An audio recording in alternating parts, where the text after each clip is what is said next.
자, 오늘 여러분들에게 드릴 말씀의 제목은 위험하고 심각한 신천지 및 사이비 탈퇴 후유증입니다.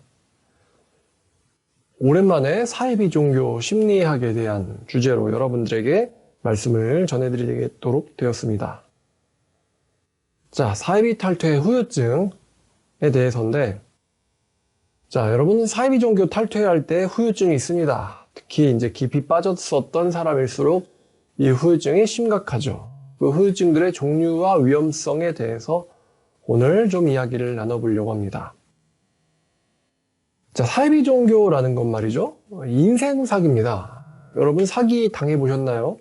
금전 사기 당해보셨습니까? 굉장히 막 불안하고 화가 나고 사람을 정말 정신 잃어버릴 정도로 그렇게 만드는 게 바로 이 금융사기입니다.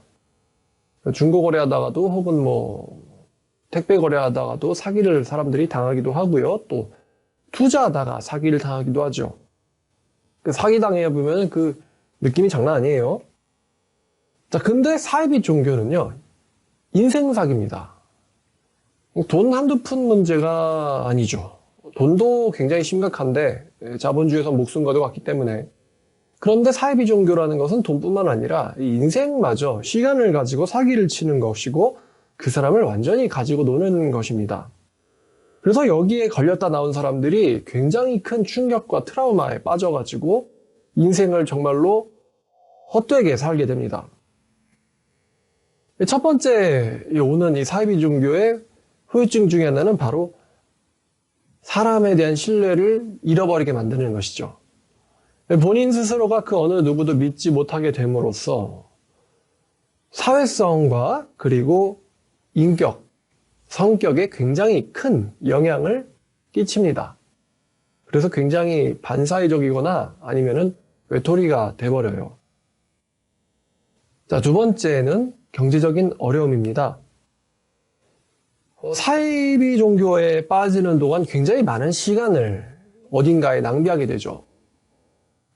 시간은 모두나의 공통된 자원이기 때문에 시간을 어딘가에 속아서 낭비하는 사람은 결코 열심히 사는 누군가에 비해서 뒤처질 수밖에 없습니다.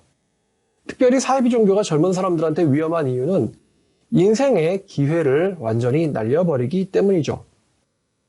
특별히 사이비 종교에 오래 빠졌었던 사람들은 이 조직적인 생활, 예를 들어서 회사라든가 이런 곳에서 정상적인 취업 활동을 하기가 어렵습니다. 대기업 같은 데서 사람 구할 때 이 사람이 몇 살까지 모아다 왔는가 이것을 굉장히 중요하게 보는데요. 어떤 큰 블랭크가 있는데 이게 자기 개발하는 시간도 아니고 어느 다른 회사에서 일하던 시간도 아니라 사이비 종교에 빠져서 인생을 허우적거리고 있었던 시간이란다면은 그 사람을 뽑아줄 사람은 없겠죠. 보통 인생의 이제 20대 중반 정도를 20대 중반에서 이제 남자 같은 경우는 아무리 많이 쳐줘도 후반이라 할 수 있겠는데요. 20대 중반 정도를 사회활동을 시작하는 최적의 시기로 사람들은 보고 있습니다. 그러면은 그때의 정상적인 조직에 들어가지 못했다면 이 사람은 도대체 어디서 무엇을 했는가라고 사람들은 의심할 수밖에 없죠. 그래서 조직 생활이 중요한 그런 직업들을 사이비 종교에 빠졌던 사람들은 갖기 힘듭니다. 결과적으로는 그다지 좋지 않는 일자리에 취업할 수밖에 없게 되죠. 그래서 따라오는 것이 바로 이 경제적인 어려움입니다. 여러분 한번 생각해 보십시오. 대학교를 들어왔던 사람이 사이비 종교에 빠져서 남들 25, 26에 구직 활동해서 이제 회사에 입사하는데 그 사람은 사이비 종교에 빠져서 사이비 종교의 교주, 다시 말하면 사기꾼을 위해서 인생을 8년, 그러면 이제 33쯤 되겠죠. 혹은 10년, 30대 중반쯤 될 것입니다. 그때까지 사이비 종교에 빠져서 아무것도 하지 못했던 사람을 어떤 조직에서 그 사람을 가져다 쓰겠습니까? 그래서 따라오는 게 이 경제적인 어려움입니다. 자, 근데 오늘 말씀드리고자 싶은 가장 중요한 그리고 가장 위험한 후유증이 뭐냐? 바로 이 세 번째입니다. 뭐냐면은 바로 정상적인 신앙생활이 불가능한 것입니다. 정상적인 신앙생활이 불가능하다. 예를 들어서 신천지에서 많이 하는 말이 있습니다. 이런 말들이에요. 바벨론 교회는 진리가 없다. 바벨론 교회라 하면 신천지를 제외한 다른 정통 교회를 말합니다. 그러니까 한국 교회를 신천지들 말로는 이제 바벨론 교회라고 말해요. 바벨론 교회는 진리가 없다. 이런 말을 굉장히 반복들 많이 하고요. 비슷한 말들인데요. 그래도 여기가 맞다. 성경으로 확인하지 않았느냐. 그래도 여기가 맞다. 성경으로 확인하지 않았느냐. 이런 말들도 굉장히 많이 합니다. 신천지가 진리고 아무리 여기가 이상해 보여도 말씀이 맞다는 걸 네 자신이 확인해 보지 않았느냐. 이렇게 말함으로써 그 사람을 또 세뇌시키는 것이죠. 솔직히 말하면 신천지가 맞는 게 거의 없죠. 그래도 맞다라고 느끼는 이유는 그 사람에게 분별할 수 있는 능력이 없기 때문입니다. 성경을 해석할 줄 모르는데 해석할 줄 모르는 사람한테 성경을 보여주면서 맞다라고 하면은 비판을 잘 못하니까요. 분별력도 없고. 자, 그 다음 세 번째는 또 이런 말을 많이 합니다. 여기가 틀리면은 성경이 틀린 거다. 이런 말도 많이 합니다. 여기가 틀리면 성경이 틀린 거다. 이런 말들, 바벨론 교회는 진리가 없다라든가 아니면은 여기가 맞다. 성경으로 확인해 보지 않았느냐. 그리고 나머지 마지막은 여기가 틀리면 성경이 틀린 거다. 이런 말들.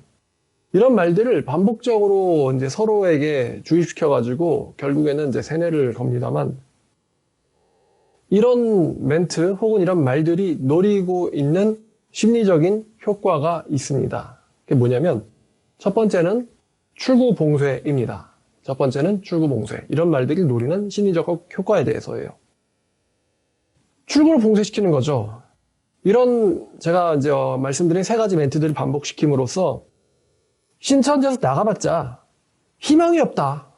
바벨론 교회라고도 막 자기가 욕을 했잖아요. 자기가 욕을 시킨 거죠. 욕을 시켰고 욕을 했습니다. 바벨론 교회는 진리가 없다. 이런 식으로 얘기를 했으니까 나가봤자 희망이 없다라는 식으로 탈퇴할, 좀 더 정확하게 말하면 탈출이에요. 탈출할 의지를 꺾어버리죠. 나가봤자 진리가 없는데 마치 인질이 된 사람이 출구 없다. 그러면은 인질범으로부터 탈출할 수 있는 이 희망, 용기, 이거를 잃어버리게 되지 않습니까? 탈출할 의지를 꺾어버려요. 그래도 여기가 맞는 거다. 말씀으로 확인해보지 않았느냐. 여러분, 이런 멘트들이 가지고 있는 전제가 하나 있어요. 이게 뭐냐면, 여러분, 모든 신천지들은 신천지가 잘못됐다는 것을 어느 정도는 알고 있습니다. 어느 정도는.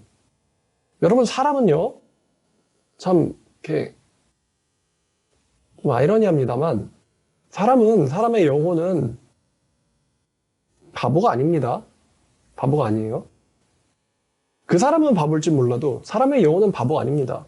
그 말은 본능적으로는 이 사이비 종교가 잘못됐다라는 것을 인식을 하고 있다는 것이죠. 정말 꿈에도 몰랐다. 이런 건 없습니다. 사람이 바보가 아닌데, 사이비에 빠진 사람은 바보가 맞죠. 근데 영혼이 있는데 거기서 교주를 찬양하는 말이라든가 교주가 전지하다든가 아니면 사람들이 다 같이 그냥 획일화돼가지고 똑같은 말만 앵무새처럼 반복하고 있는 무슨 영화 트루먼 쇼 같은 거거든요. 트루먼 쇼. 근데 정말 이상하다는 것을 전혀 못 느끼는가? 그렇진 않아요. 이상하다는 걸 어느 정도 느낍니다. 저 노인네가 정말 영생한다고? 저 할망구가 신이라고? 여기에 대해서 정말 전혀, 정말 조금도 의심하지 않는 그런 사람은 없어요. 어느 정도는 틀릴 수 있는데라는 생각이나 말까지는 아니더라도 본능적으로는 알고 있습니다.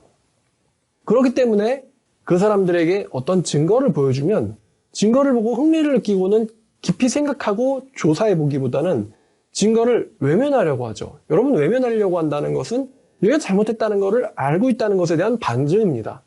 정말로 모르면 알아보려고 하지 외면하려고 하지 않습니다. 자, 근데도 불구하고 사이비 종교에 남아있죠. 그러니까 이제 영혼은 바보가 아닌데 그 사람이 바보라는 거예요. 그런데 그 사람들이 나가지 않는 혹은 못하는 이유가 있는데 나가봤자 다른 대안이 없다는 식으로 이제 세뇌가 됐고 없다고 알기 때문에 좀 뭔가 이상하지만 탈출할 의지를 상실해버리는 거예요. 탈출할 의지를 상실해버린다. 여러분 비슷한 예로 뭐 세월호 사건 같은 게 있을 것 같은데요. 아이들이 이제 웃으면서 야 우리 구조대 왔다라고 떠들죠. 야 이거 우리 이러다 죽는 거 아니야? 애들이 어느 정도는 이게 뒤집어질 수도 있고 자기가 죽을 수도 있다는 것을 어느 정도는 알고 있어요. 그런데 나가지 말라고 방송도 했고 또 다 같이 남아있잖아요. 그러니까 거기서 혼자서 야 이러면 안 돼 나가야 돼 라고 판단하는 것은 쉽지 않다는 것이죠. 자, 첫 번째는 이런 멘트들이 노리는 효과는 출구봉쇄라는 것입니다. 그럼 두 번째는 이런 멘트들 바벨론 교회는 진리가 없다. 그리고 그래도 여기가 맞다. 뭐 성경을 확인해보지 않았느냐. 그 다음에 여기가 틀리면 성경이 틀린 거다. 이런 멘트들. 이 노리는 심리적 효과가 있다고 했죠. 그것의 두 번째는 뭐냐면 탈퇴에 성공한 이후에도 진리를 찾지 못하게 만듭니다. 탈퇴 후에도 진리를 찾지 못하게 만든다. 이것은 대다수의 신천지인들 혹은 사이비 종교인들이 걸리는 함정입니다. 탈퇴한 사이비 종교인들은요, 사이비 종교와 정통교회를 둘 다 불신하게 됩니다. 둘 다 불신하게. 둘 다 불신하게 돼요.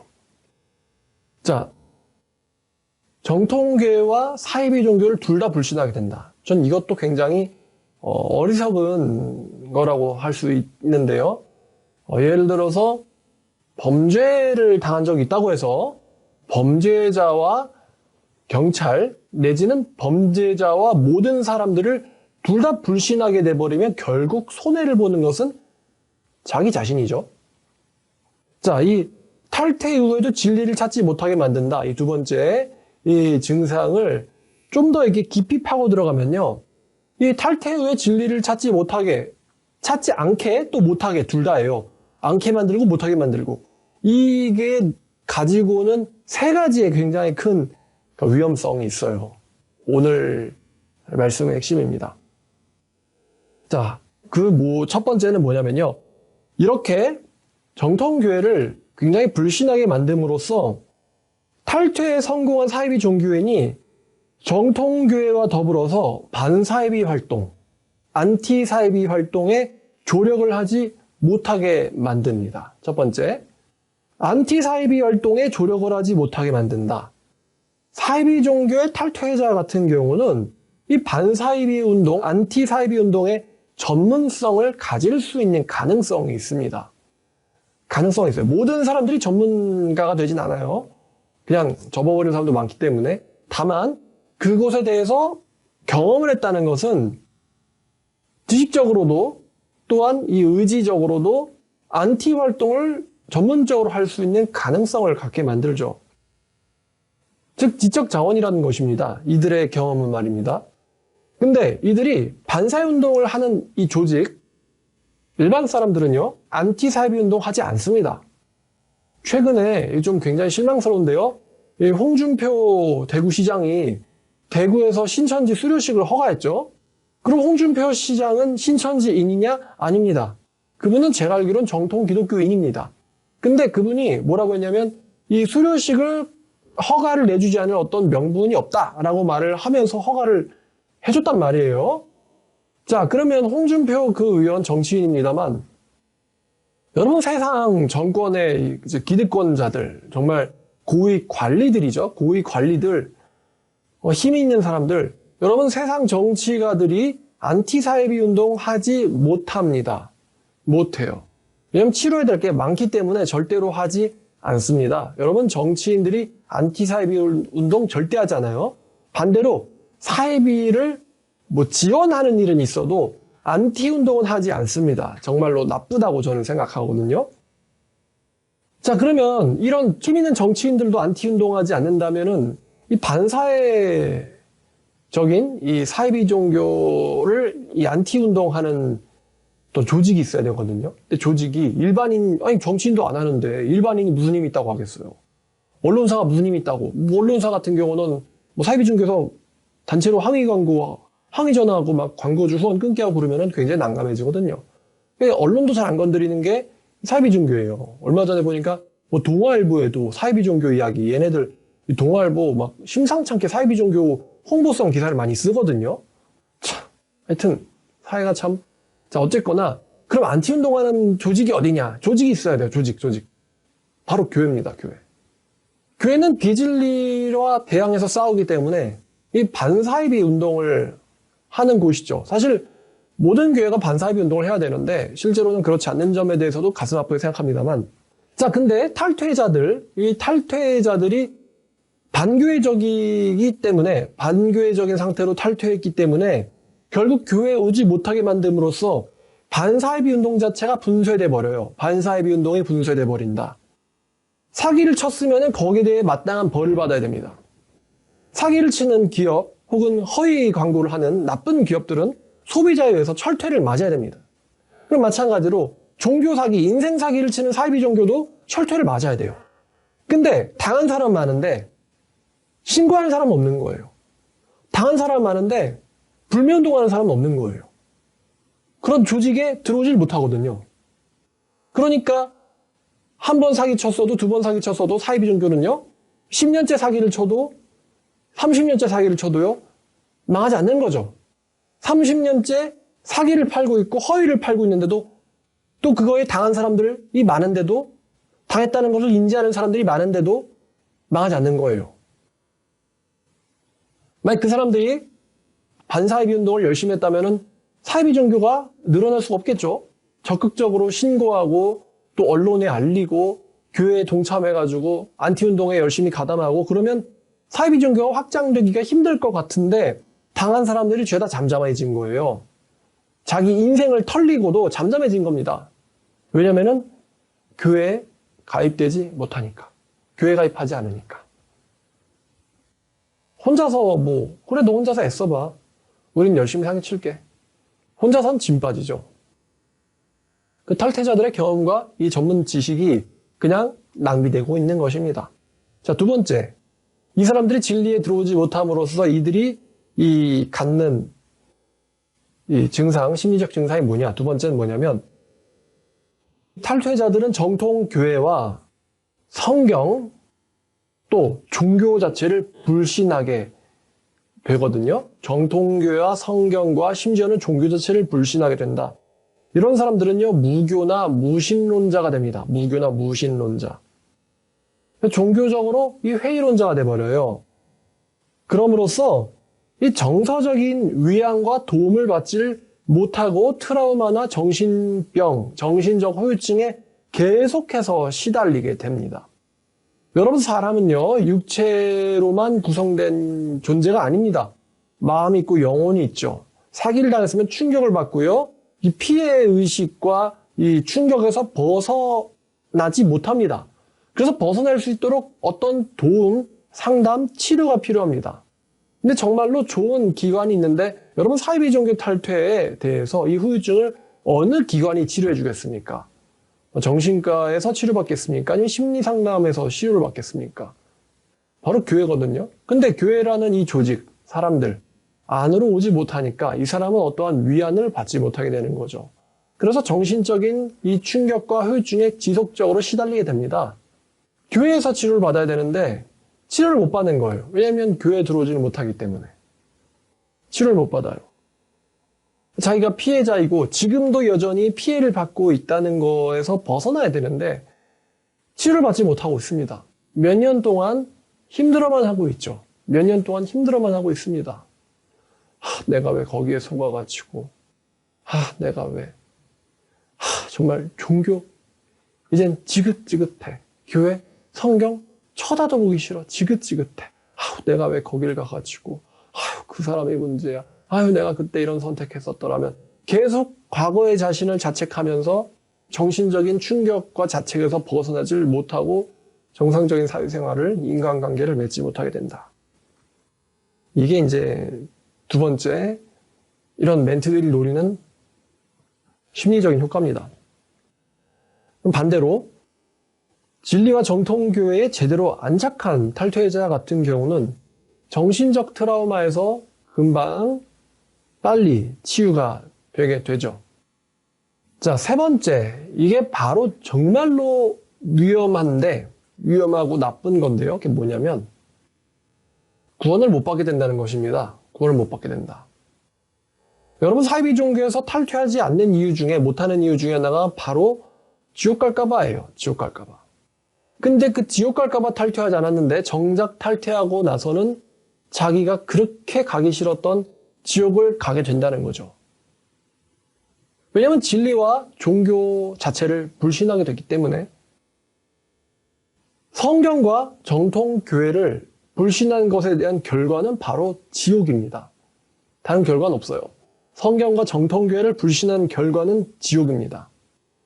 결국에는 지옥에 가게 됨으로써 사탄 마귀가 사이비를 통해서 미혹을 만든 그 목적 자체를 달성시킵니다.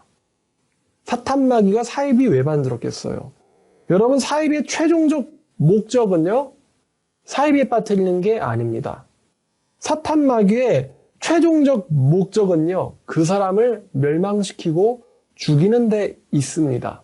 여러분, 창세기에서 뱀이 하와를 미혹할 때, 아담을 미혹할 때 말이죠.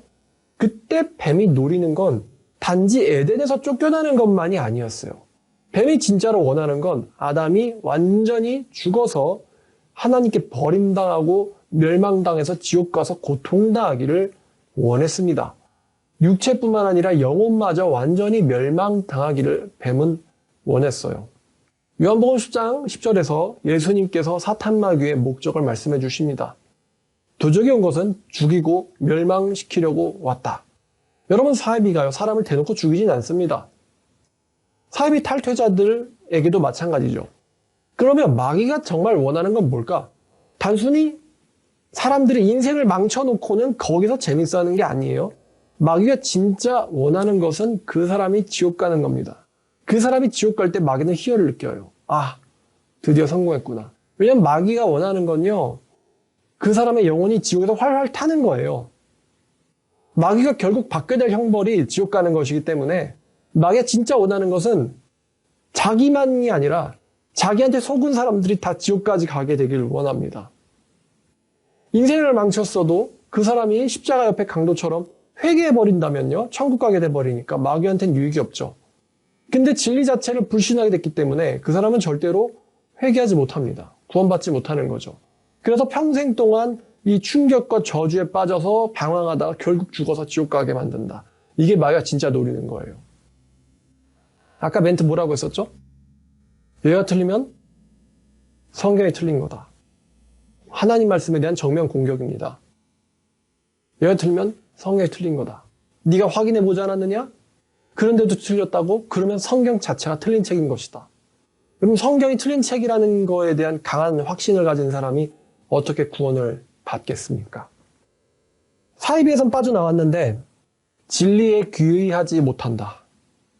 진리에 들어가지 못하게 만듦으로써 지옥 가게 만든다면 그만큼 마귀의 기쁜 일도 없을 것입니다. 사이비 종교 후유증 중에 가장 심각한 게 바로 제가 지금 말씀드린 이것입니다. 진리와 비슷한 거에, 근데 비진리예요. 진리와 비슷하게 생겼지만 비진리입니다. 이 진리와 비슷하게 생겨먹은 비진리에 사기를 당하게 함으로써 진리 자체를 불신하게 만드는 것이죠. 그게 진짜 마귀가 원하는 겁니다. 신천지에서도 정통교회와 똑같은 성경을 씁니다. 개역 한글판을 쓰긴 합니다만 개역 한글판 성경을 쓰죠. 근데 이 성경책이 탈퇴자들한테 보기에는 이게 자기 인생을 망하게 만든 아주 핵심 도구거든요. 그래서 성경책만 봐도요, 그때 생각이 나고 트라우마가 걸리는 거예요. 한번 성경책을 읽어보려고 해도 신천지식으로 성경을 읽히는 겁니다. 읽지도 못하게 만들죠. 성경만 봐도 지긋지긋한 거예요. 이단에 빠져있을 때는 성경책에 있는 내용을 가지고 시험을 볼 정도로 열성이었는데, 이거를 가르치고 싶을 정도로 열성이었는데, 나오고 나선 이건 쳐다도 보기 싫은 거예요. 왜냐면 이것 때문에 자기 인생이 망했다고 생각하니까요. 진리와 비슷하게 생겨먹었거든요. 그들의 말이. 이단이라는 단어, 달을 이의 끝단입니다. 달을 이의 끝단. 다시 말하면 끝이 다른 거예요. 처음엔 시작이 비슷하게 되는데 비슷하게 가요. 그런데 끝이 다른 거예요. 탈퇴자들이 보기에는 이단이나 정통이나 똑같아 보입니다.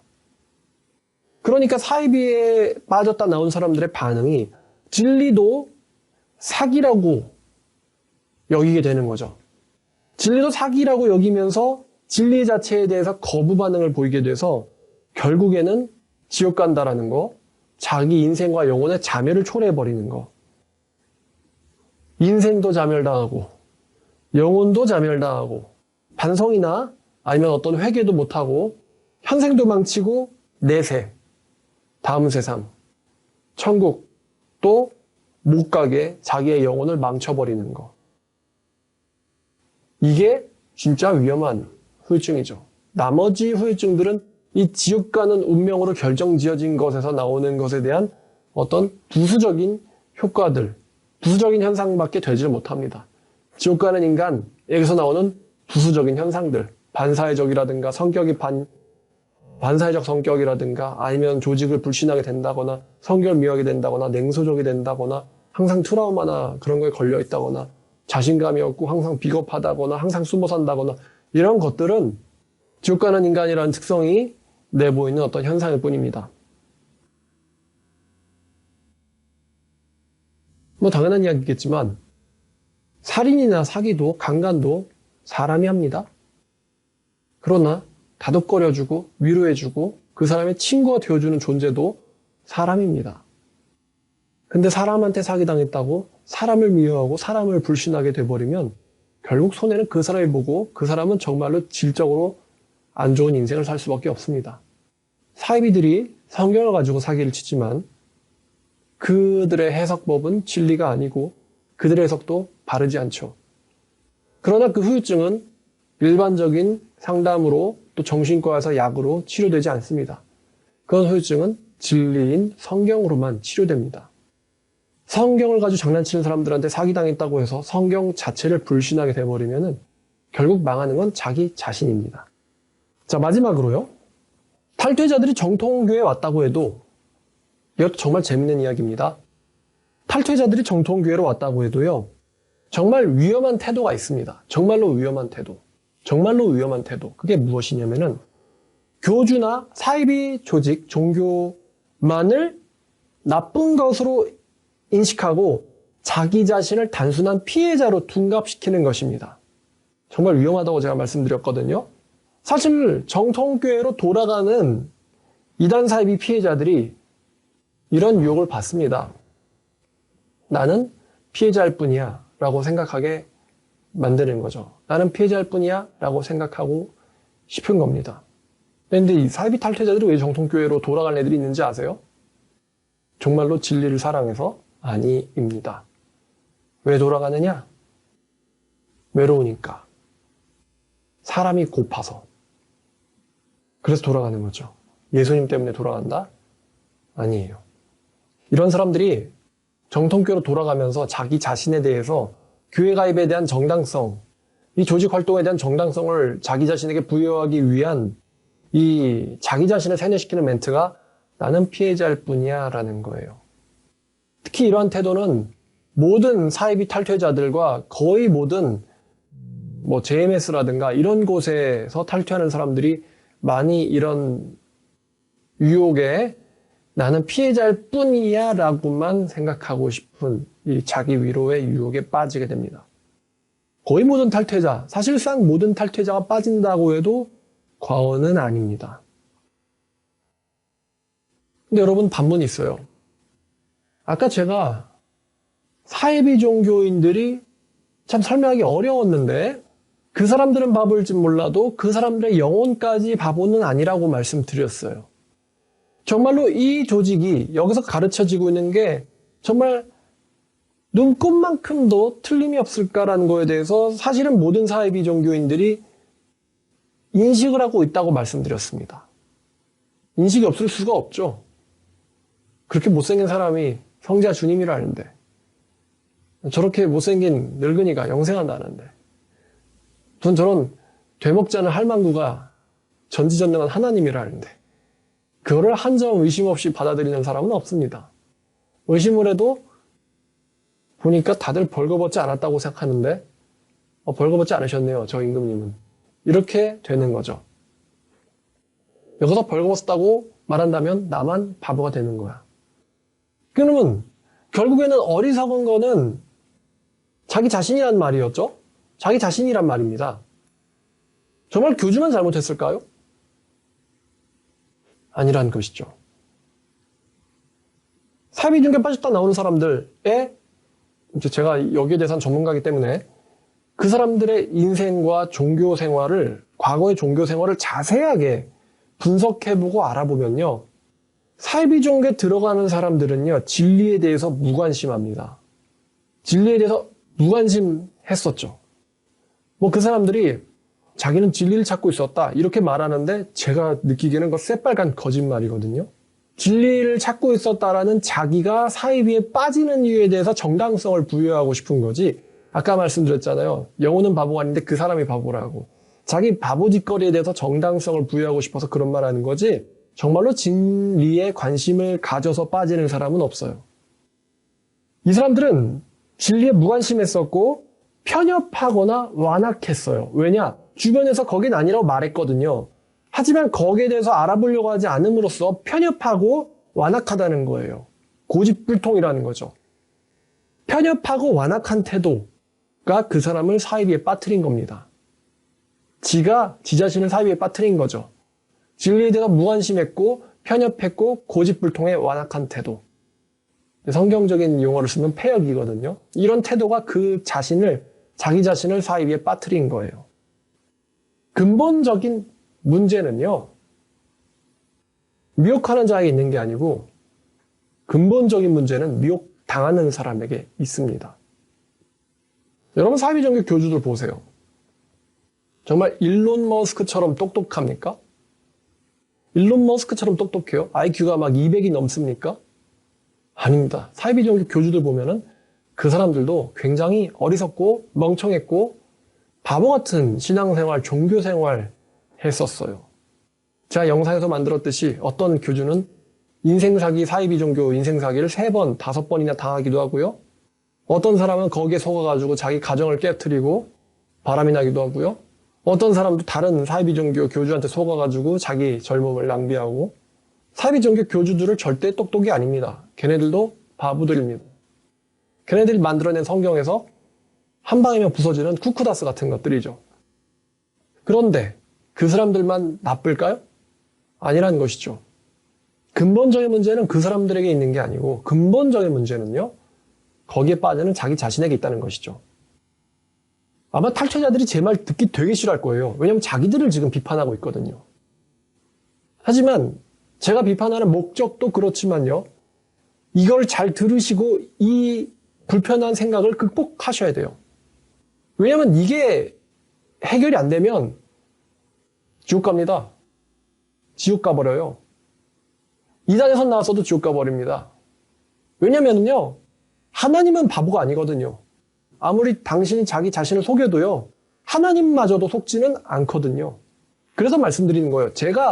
저도 간파하는데 하나님이 모르겠습니까?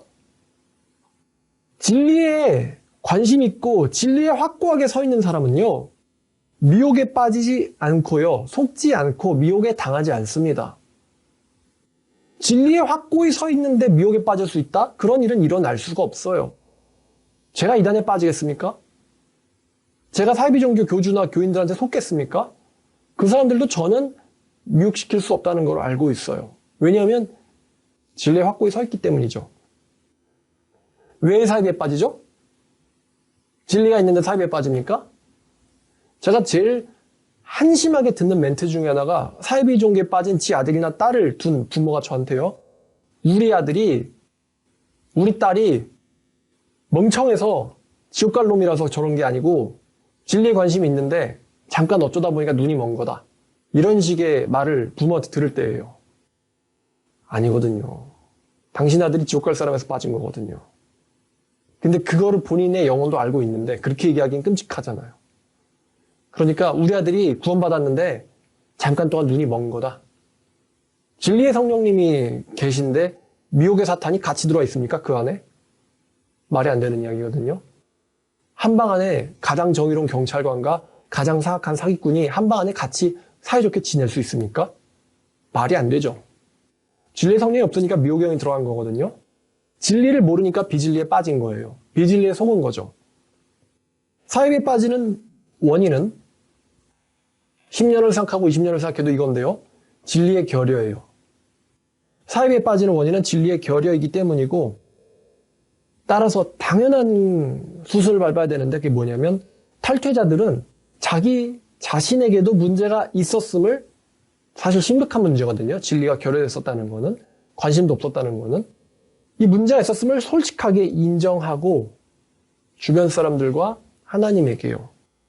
하나님과 자기가 상처 입힌 사람들한테 반성하고 회개를 구하고 사이비에 빠지게 된 원인을 고치려 할 때 진정한 회개가 시작됩니다. 저를 욕하는 사이비 종교인들은 많지만 저한테 죄송하다고 말하는 사이비 탈퇴한 사람들은 없어요. 그래서 사실 모든 사람들이 여기에 빠진다라고 말했던 것입니다. 자기 자신을 단순한 피해자로만 둔갑시키려고 하는 유혹. 성경에 나와 있잖아요. 네가 네 형제한테 잘못한 게 생각나거든. 하나님한테 예배하러 가는 거 그만두고 먼저 그 형제에게 가서 사과하고 화해하고 와서 그 다음에 예물 드리려고 그랬어요. 저한테 욕한 사람은 참 많습니다. 근데 저한테 죄송하다고 하는 사람은 없어요. 와서 사죄를 구하는 사람 더더군다나 없죠. 난 피해자일 뿐인데 피해자가 무슨 사과를 하겠어요? 자기는 피해자인데. 이렇게 생각하니까 회개할 일도 없는 거죠. 저한테 사과할 일도 없겠지만 본인이 회개할 일도 없는 거죠. 정통교회로 들어간 사회비 탈퇴자들 중에 이렇게 진정한 회개, 하나님과 나 자신과 주변 가족들과 그리고 자기가 상처 입혔던 사람들에게 진정으로 사죄하고 회개하고 반성하는 이 정도 수준까지 도달하는 사람은요, 거의 없습니다. 대부분 교주들의 문제만으로 국한시키고 자기 자신을 피해자로만 둔갑시킵니다. 그리고 이러한 태도는 사실 근본적인 후유증으로부터 치료되지 못하게 만듭니다. 사이비로 인해서 파괴된 정서와 인생과 종교심, 이런 파괴된 것들은요, 진정한 회개를 통해서 고쳐집니다. 진정한 회개는요, 미혹되기 이전보다 더 나은 수준까지 사람을 고쳐버립니다. 낫게 만들어요. 마치 예수님에 대해서 무관심했던 사람들보다 예수님을 미워했었다가 회심하게 된 사도들 있죠? 이런 사람들이 더 훌륭한 삶을, 더 건전하고 더 자존감이 넘치는 삶을 살았던 것처럼 사이비 종교나 종교 자체에 무관심했던 사람들보다 반진리에 가담했다가 반성하고는 진리에 더 가담하게 된 사람들, 이 사람들이 훨씬 더 나은 삶을 살 수 있습니다. 단 전제는 진정한 회개가 수반될 때죠. 사도 바울이 진정한 회개 없이 예수를 박했던 사람에서 사도로 될 수는 없는 거예요. 진정한 회개를 한다는 게 그러한 엄청난 삶의 전제가 됩니다.